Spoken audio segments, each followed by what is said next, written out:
नाज़िर हड़की में लालन साईं दरबार में भी होली जो त्यौहार वॾे जोश ऐं जज़्बे सां मल्हायो वियो।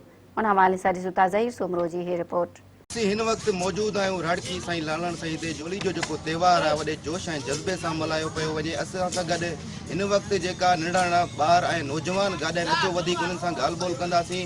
उन्हनि जो छा चवणु? जो असांजो ख़ुशी जो ॾींहुं आहे, होली जो ॾींहुं रंग बिरंगी सां असां खेॾंदा आहियूं।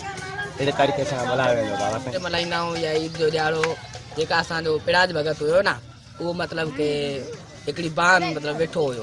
पोइ इन जे करे मतिलबु की होड़ी माता हुई न, उन वटि हुई हिकिड़ी चादर, उन मतिलबु की पंहिंजी चादर वड़ी मतिलबु की पिराज भगत खे ॾेई छॾी, पाण वेचारी सड़ी पई। इन जे करे असां मतिलबु की उनजी ख़ुशी में मल्हाईंदा आहियूं। लालन साईं ते हर साल मल्हाईंदा रहंदा आहियूं, वॾी धूमधाम सां मटकी बि वठी आहियूं, रंग ख़ुशी आहे जोत आहे जज़्बे सां मल्हाए रहिया आहियूं। सभु ॿाहिरि बि हिते गॾु थियूं राड़की दरबार लालन साईं ते।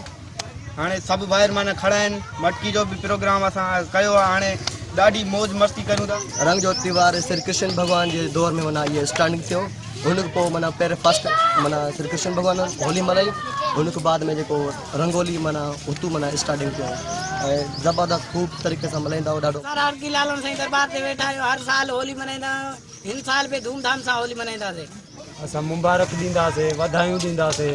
जेका ई संगत साथ आहे, जेका ॾिसी रही आहे, सॼनि खे लख लख वाधायूं ॾींदासीं। असांजो 12 महीने ईंदो आहे रंग ॾींहुं असांजो होली जो। असां ख़ुशी कंदा आहियूं।